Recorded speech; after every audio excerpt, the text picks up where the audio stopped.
Samantala, fully booked na ang ilang biyahe sa Araneta Center Bus Terminal hanggang December 30. Nangako naman ang ilang bus company na magdaragdag sila ng biyahe sa bispiras ng bagong taon. At may live report, si Love Anyever. Morning, Love.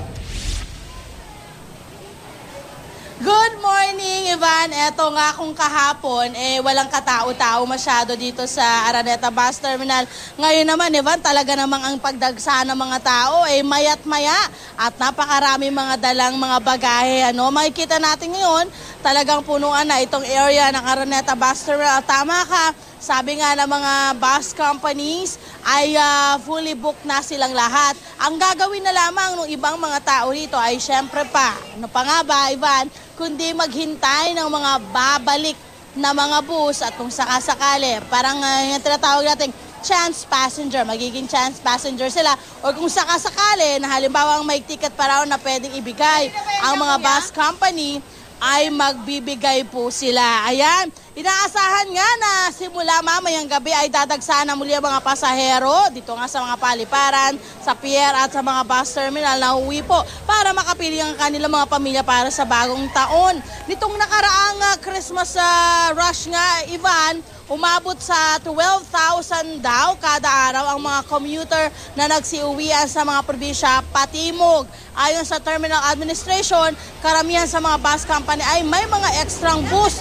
Pero may mga kumpanya na talagang fully booked na rin dahil sa bilang ng mga bus na meron sila. Para sa mga kumpanyang fully booked na, ihintay nila ang pagbalik ng bus na galing probinsya bago muling buksan ng ticket windows nila. Wala pa rin daw umanong pagtataas ng pamasahe, yun ang good news ngayong weekend. So, magandang balita yan para sa ating mga sasakay. Epektibo pa rin po ang inlabas na 588 special permits ng LTFRB para makatulong po dun sa dagsa ng ating mga babiyahe. At yung ganitong peak season, pinaiigting po ng bus terminal ang kanilang seguridad para nga masiguro ang kaligtasan ng mga taong tumadagsa rito. At para sa mga kapuso natin na may mga katanungan tungkol sa schedule ng mga biyahe, maaari po kayong tumawag sa Araneta Bus Terminal Hotline 029114736. At simula pa kagabi, nandito po ang LTO para nga bantayan itong mga bus na nandito at i-check nga po yung kasiguruhan or kung maganda ba ang kondisyon ng mga bus dito po sa may Araneta Bus Terminal. Makakasama natin, good morning, si Mr. Yusuf Lamping ng Law and Enforcement ng LTO. Good morning, sir. Kumusta na po yung mga nati-check nating mga I love, magandang umaga sa iyo, magandang umaga sa lahat ng tagapakinig ngayon. Nandito tayo ulit sa Araneta Bus Terminal para inspeksyonin natin yung status ng terminal, pati yung mga bus na nagbibiyahe papuntang probinsya. Since December 20 po up to today, ay sunod-sunod po yung pag-iikot ng LTO Law Enforcement sa iba't ibang terminal dito sa Oplan Ligtas biyahe natin. So ngayon, nandito tayo sa Araneta Bus Terminal para inspeksyonin natin yung bus, public utility bus inspection natin.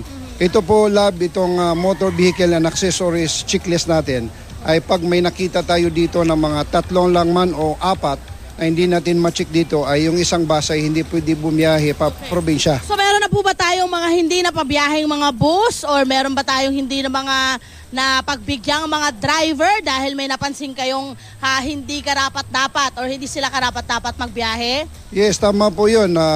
Last Saturday po may dalawang bus na hindi natin pinaalis dahil yung mga gulong ng bus na yon ay subject for replacement. So, importante yung isang gulong sa isang bus na dapat nasa mabuting condition po yon. So, sa ngayon po and kagabi nandito kami sa Araneta Bus Terminal para po siguraduhin natin yung kaligtasan ng publiko sa lahat ng mga mananakay. Itong Oplan Ligtas biyahe ng DOTC ay serbisyo publiko po ito sa ating mga kababayan. Okay. Yung kasiguruhan naman po, halimbawa, kasi alam naman po natin na maraming mga aksidenteng nangyayari, sir, yung pong pagbilis ng ating mga driver sa kanilang pagdadrive, paano natin maiiwasan yung para hindi na mangyari yung mga nangyari na aksidente? Yes, tama ka dyan. Pinapaalala natin sa ating mga drivers, sa mga bus operators na huwag sila lumagpas sa maximum na sobrang takbo. Especially now itong Oplan Ligtas biyahe natin ay itong nakalipas na buwan, itong sunod-sunod po yung mga aksidente. So ito pong Oplan Ligtas Biyahe natin ay paalala po ito sa mga drivers, sa mga bus operators na sumunod po sila sa batas trapiko. Ayan, maraming salamat Sir Yusuf at good morning po sa inyo. Ayan mga kapuso, syempre patong pa sa ating mga driver. Nako, syempre po ilang mga tao o ilang buhay po ang nakaatang sa inyong mga kamay. Sana po talagang yung responsibilidad niyo bilang driver ay gawin po ninyo. At syempre pa sa ating mga operator, siguraduhin po na maayos at nasa kondisyon ang mga bus na babiyahe ngayon po, lalo na po ngayong ganitong peak season. Yan ang update namin mula dito. Balik sa iyo dyan, Evan. Maraming salamat, Love and Javel.